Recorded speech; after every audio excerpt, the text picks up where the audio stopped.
सध्याच्या घडीला आमच्या गावात तरुणांना रोजगार नाही आहे. अनेक MIDC आहेत त्या भागातच आहेत. कमीत कमी 70 मुले ही 5 स्टार MIDC मध्ये कामाला जातात 35 किलोमीटर. त्यांचा पेट्रोलचा खर्च कमीत कमी 5 ते 6 हजार रुपये महिन्याला होतो. का होऊ नये, सैनिकाचं गाव का होऊ नये. जोपर्यंत इंडस्ट्री एरिया ज्या गावात जातो त्या गावाचा विकास होतो, बाकी पिछाडलेले असतो. इतर तरुण जे आहेत इकडे तिकडे फिरून खात आहेत ते त्या तरुणांना रोजगार उपलब्ध होईल. चांगल्या इंडस्ट्री आणणार, शिकाऊ लोकांसाठी आणा, जे व्यक्तिगत क्वालिफाईड आहेत त्यांनाच नोकऱ्या द्या. क्वालिफाईड बी हिंडतात आणि बेरोजगार बी हिंडतात, अशी परिस्थिती झाली. तेव्हा इंडस्ट्री येणं गावाजवळ जरुरी आहे. हा जो ठराव झाला जो 3 वर्षापूर्वी झालेला आहे, 3 वर्षापासून आत्ताच काय हे आंदोलन, हा सुद्धा विचार करण्याची गोष्ट आहे. त्यांनीच त्यावेळी गावसभेमध्ये ह्या ठिकाणी MIDC व्हावी म्हणून ठराव केलेला आहे आणि त्यामुळे ते जनतेनं ठराव दिलेला आहे आणि तो ठराव पास झाला.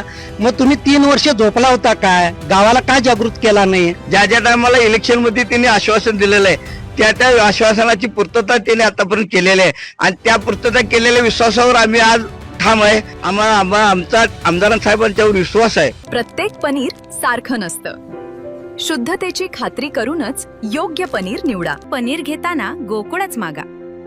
शुद्धतेचा विश्वास, चवीचा आनंद. आजच घरी आणा गोकुळ मलई पनीर. मी सध्या उभा आहे शिरोळ तालुक्यातल्या सैनिक टाकळी इथं. सैनिकी परंपरा असलेलं एक सैनिक टाकळी गाव आणि या गावामध्ये आमदार डॉक्टर राजेंद्र पाटील यड्रावकर यांच्या प्रयत्नातून माध्यमातून या गावामध्ये MIDC मंजूर झालेली आहे आणि ही MIDC या ठिकाणी होत असताना या ठिकाणी काही इथले नागरिक आहेत. या MIDC होत असताना या MIDCला काही ठिकाणी विरोध होताना दिसतोय. तर काही ठिकाणी ही MIDC झाली पाहिजे असं या काही नागरिकांचं म्हणणं आहे. तर या नागरिकांशी आपण बोलणार आहोत, त्यांच्याशी संवाद साधणार आहोत. नेमकी MIDC कशासाठी होत आहे आणि या MIDC बाबत या नागरिकांचं नेमकं मत काय आहे. नमस्कार. सध्या ही MIDC या ठिकाणी जी मंजूर झालेली आहे, या MIDC बाबत आपलं मत काय, आपण काय सांगा? ही सर्वप्रथम MIDC मंजूर झालेली आहे. याबद्दल सगळ्यात प्रथमतः सैनिक टाकळी गावचा या ठिकाणी सर्वांगीण विकास होणार आहे. या ठिकाणी तरुणांना रोजगार मिळणार आहे आणि महिलांना पण मोठ्या प्रमाणात रोजगार मिळणार आहे. प्रथमतः सुरुवात सांगायचं झालं तर MIDC हा 2 प्रकारचे असतात, एक ग्रीन झोन आणि रेड झोन.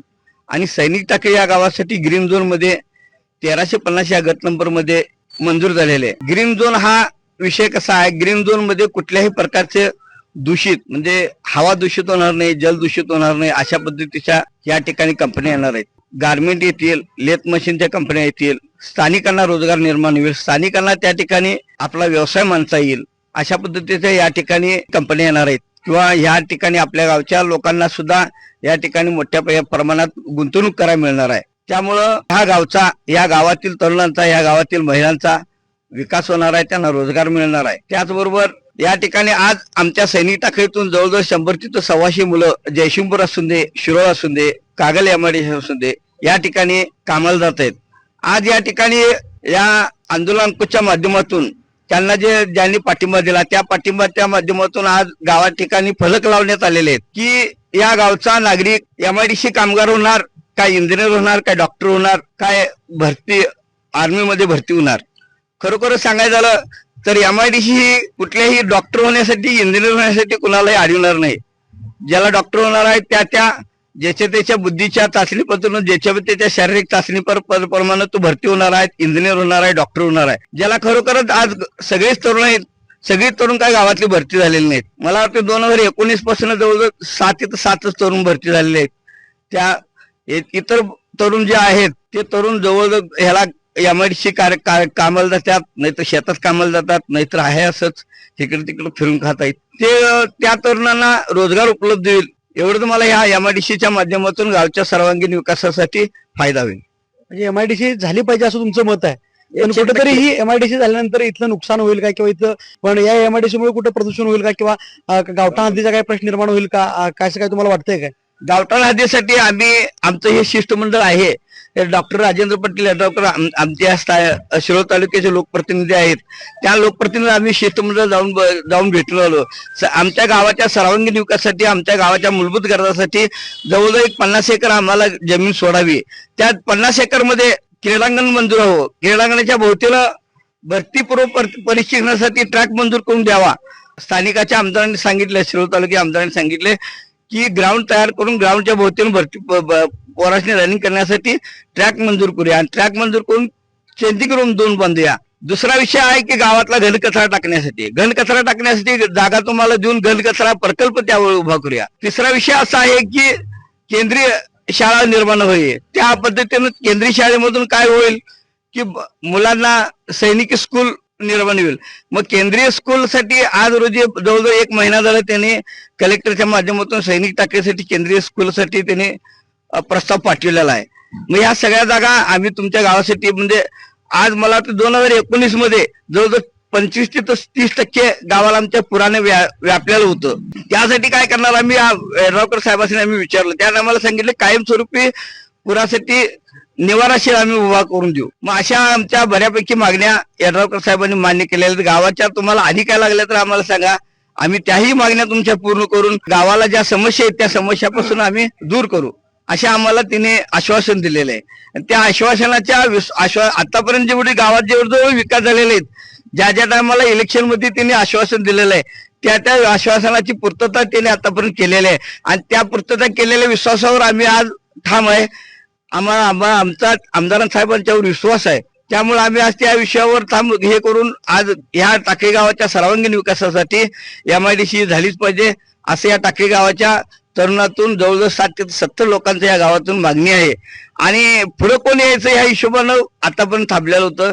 खरोखरच कोण तर पुढे व्हायला पाहिजे या हिशोबानं आम्ही सगळेजण 10-15 नेते मंडळी आमच्या गावातली गोळा होऊन तरुण गोळा करून आम्ही आज गावात जे ह्या माजी सैनिकांनी असू दे किंवा त्या आंदोलनाच्या संघटनेला असू दे, हिने जे प्रश्न विचारले साहेबांनी त्या प्रश्नाला उत्तर तिने दिलेले त्या पॉम्पलेटच्या माध्यमातून. आज ते पॉम्पलेट आम्ही गावभर वाटत आहे. वाचून आज सकाळपासून काल आम्ही निम्म गाव वाटलेलं आहे. संध्याकाळी काल जर पावसाचा व्यत्यय आल्यामुळे आम्हाला वेळ झाल्यामुळे आम्ही ते रात्री वाचून सकाळी लोकांनी सांगितलं बाबा आम्हाला काय अडचण नाही, ही जर मागणी आमच्या पूर्ण होत असेल तर आमची MIDC व्हायला काय अडचण नाही असं जवळजवळ 30 ते 40 लोकांचा आम्हाला फोन आलेला आहे. आणि 30 ते 40 लोकांचा फोन आला म्हणजे जवळजवळ काल वाटलेल्या जे हिशोबातून 30 ते 40% म्हणजे जवळजवळ 50% आम्हाला लोकांनी ह्या ठिकाणी प्रतिसाद दिलेला आहे. पण MIDC झाली पाहिजे तुम्ही म्हणताय आणि दुसरीकडे विरोध होताना दिसते. मग यात मार्ग कसा निघाला येत? हे बघा कसा आहे, विरोधकाला आतापर्यंत विरोध करायची ही सवयच लागलेली आहे. मग ते कुठलं पण काम असू दे, ज्या टायमाला लोकप्रतिनिधी काम करत असते त्या टायमाला 2 गट असतात. त्या 2 गटामध्ये काय असतं, एक विरोधक असतो तो विरोध करत असतो. मग ते काय कशा पद्धतीने विरोध करतो हा विषय नाही. मग MIDC होत असेल काही फायदे तोटे होत असणार. आज आपल्याला जेवायचा म्हणजे हात खरकाट होणारच, काय बिगर हात खरकाट होता जेवता येणार नाही. मग थोडं बहुत जरा असं तोटे सहन करावं लागणार आहे. तो त्याच्या 7 पटीनं आम्हाला त्याचा फायदा होणार आहे. कारण फायदा होणार म्हणजे आम्ही डोळ्याने बघितलेले माणसं आहे. कारण आमच्या ह्या सैनिक टाकीचं जर बघायचं झालं तर माहेर किंवा पाहुणे संबंध कनेरी गाव ह्या वरच्या भागात जास्त आहे. खरोखरच कनेरी गावची आज झालेली प्रगती बघून आम्हाला वाटायला या सैनिक टाकळी गावची पण या अशा पद्धतीने प्रगती होईल आणि खरोखर या ठिकाणी MIDC होते. हा सैनिक टाकळी गावात असा विषय नाही, या पंचक्रोशीतील सर्वच गावाचा विकास मोठ्या प्रमाणात होणार. इंडस्ट्री सेक्टर जवळ आल्याशिवाय होऊ शकत नाही. कोणताही कारखाना ना कशाच ना, जोपर्यंत इंडस्ट्री एरिया ज्या गावात जातो त्या गावाचा विकास होतो, बाकी पिछाडलेले असते. या माझं सरळ मत आहे. विरोध का होतो? विरोध होणार. विरोध सगळ्या गोष्टीला असतो माणसाचा, व्यक्तिगत असतो, वैयक्तिक असतो, फायद्यासाठी असतो. काय त्याला विरोध चालणार नाही. आपल्याला गावाला कुठल्याही गावाला विकास करायचा इंडस्ट्री एरिया जवळ असलं पाहिजे. हा, तुम्ही केमिकल इंडस्ट्री आला त्याला विरोध करा, माझा विरोध त्याला मत नाही. केमिकल इंडस्ट्री आला, पाणी खराब होत आहे का त्याला विरोध करा. तुम्ही कागद कारखाना आणतो म्हटलं त्याचं पाणी पुष्कळ येणार, ब्लिचिंग प्रोसेस आणला त्याचं पाणी पुष्कळ, त्याला विरोध करणार आम्ही. त्याला बाकी इंडस्ट्री दुसरी आणा ना, तुम्ही चांगल्या इंडस्ट्री आणणार, शिकाऊ लोकांसाठी आणा, जे व्यक्तिगत क्वालिफाईड आहेत त्यांनाच नोकऱ्या द्या. क्वालिफाईड बी हिंडतात आणि बेरोजगार बी हिंडतात, अशी परिस्थिती झाली. तेव्हा इंडस्ट्री येणं गावाजवळ जरुरी आहे. MIDC मुळे प्रदूषण होण्याचं वाटतं. आमचा केव्हाही विरोध आहे. आता सांगायचं म्हणजे कागल MIDC, मी संपूर्ण MIDC फिरून बघितलेले आहेत. किती MIDC किती कारखाने केमिकल पाणी सोडतात. बाकी धंदे ना, तर तुम्ही मोबाईल बनवायला कशाचं केमिकल येतं त्यात, पैसे कसं होणार नाही. हा नाही, तुम्ही जर बलपूर्वक प्रोसेसच इथं आणाला त्याचा आमचा विरोध. ग्रीन MIDC होईल असं सांगितलेलं आहे. तुम्ही मोबाईलच्या फॅक्टरी आणा, तयार करा, करू द्यायची. सेमी कंडक्टरचे आणा, ते काय ते नॉलेज वाला काय तर आणा, काय ते आणून काय करायचं. MIDC होणं ह्या सैनिक टाकळी परिसरातल्या तरुणांच्या माध्यमातून काळाची गरज आहे. कारण आज नुसतं माझ्या सैनिक टाकळी गावचा जर विचार केला तर 300 ते 400 मुलं आज माझी बेरोजगार म्हणून फिरत आहेत. आर्मीमध्ये काही आताच्या बोटावर आज आमची भरती झालेली मुलं आहेत. कारण 2019 पासून कोरोना काळ आल्यामुळे भरती कमी झाली आणि 2023 नंतर परत भरती आली, ती म्हणजे अग्निवीरांची भरती आली.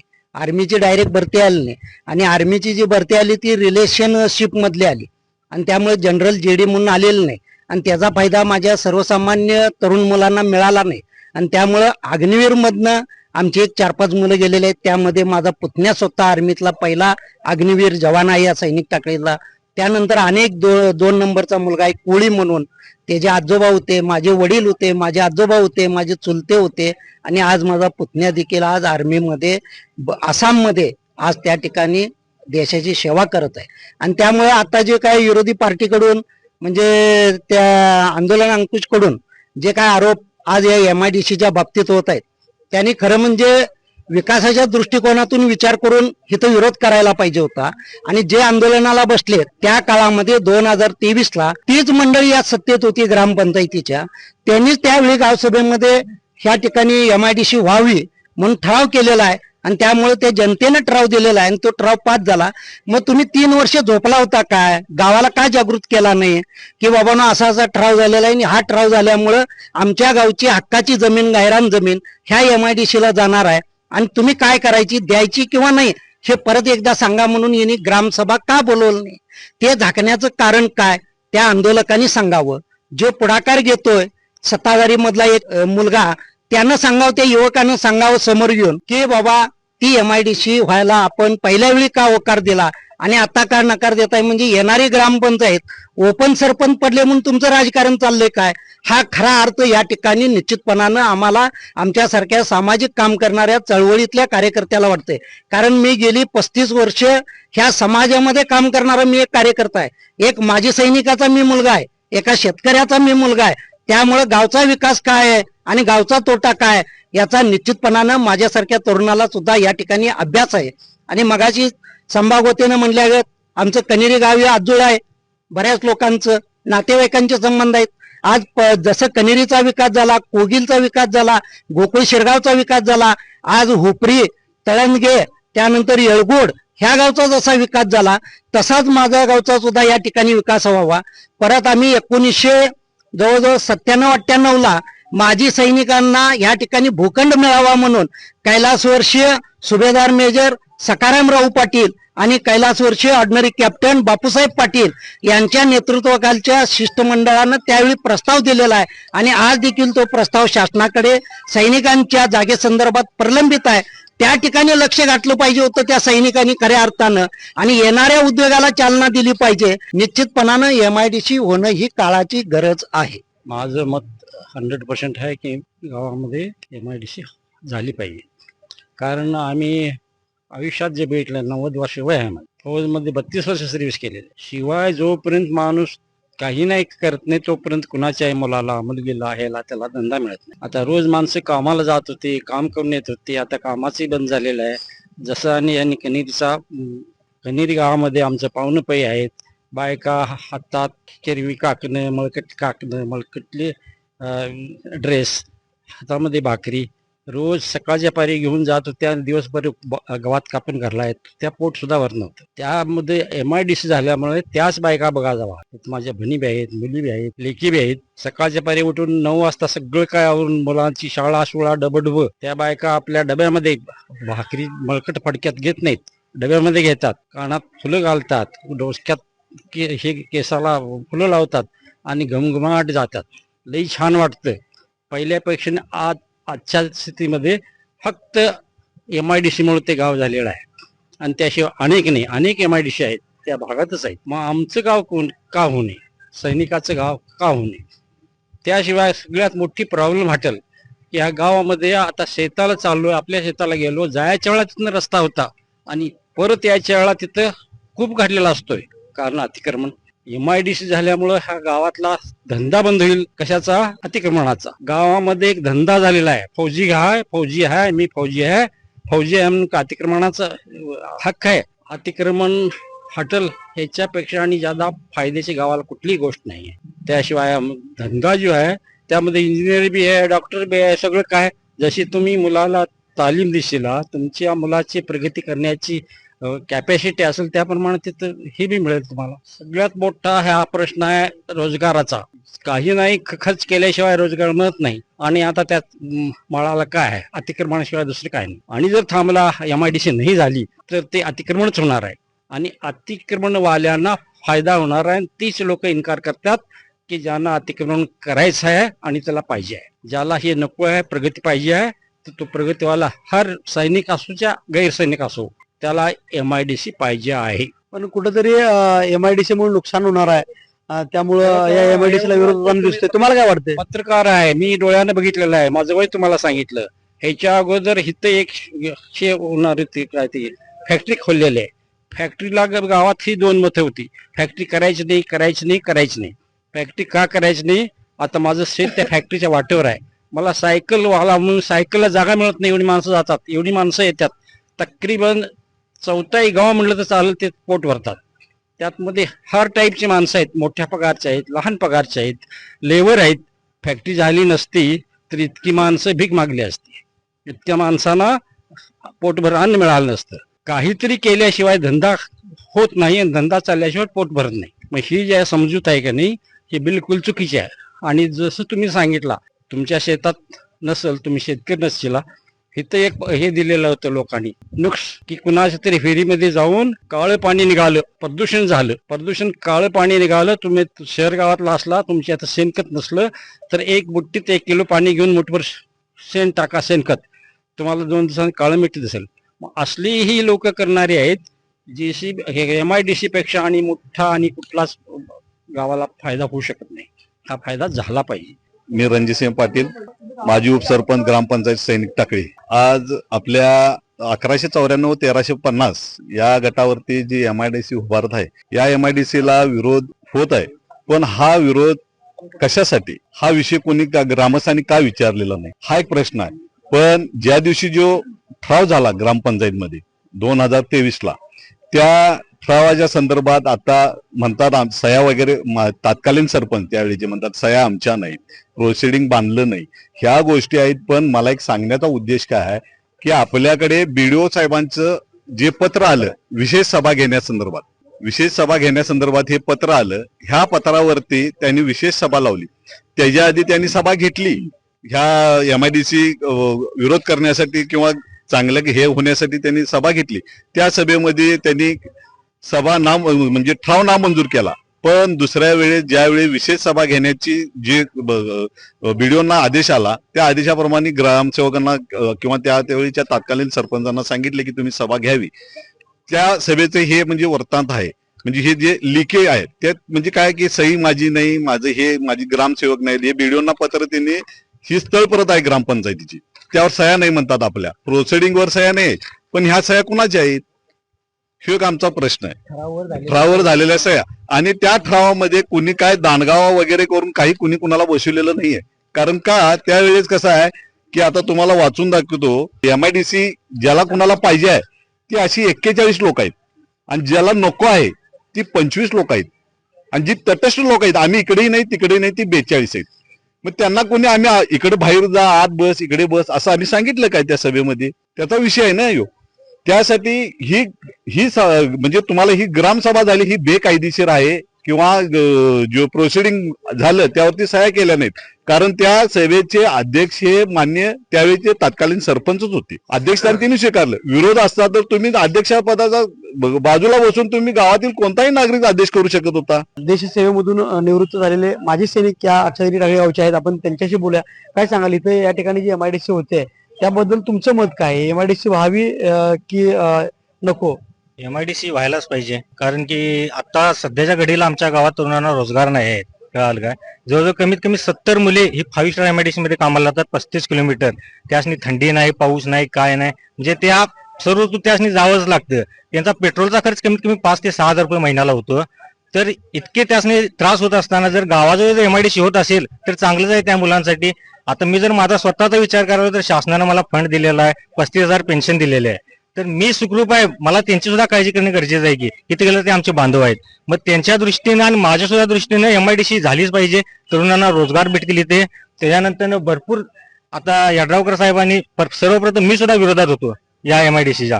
एमआयडीसी नको म्हणून जेव्हा आम्ही यड्रावकर साहेबांची भेट घेतली तेव्हा त्यांनी स्पष्ट केलं की सर्वप्रथम सैनिक टाकीमधील तरुणांना रोजगार देण्यात येतील, त्याच्यानंतर प्रदूषण मुक्त एमआयडीसी असणार, म्हणजे इथं काही असं केमिकल फॅक्टरी वगैरे असं काही येणार नाही यांनी त्यांनी 100% गॅरंटी दिलेली आहे. मग एवढं केलेलं असताना सुद्धा मग विरोध कशापायी करायचा हा सर्वांनी विचार करणं पहिले गरजेचं आहे.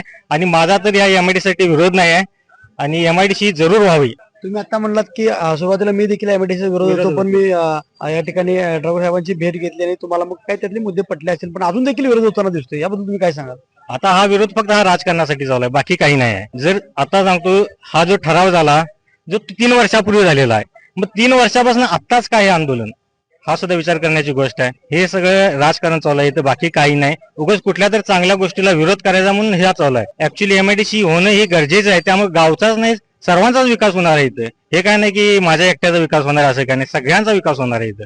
आणि एमआयडीसीचे फायदे भरपूर आहेत,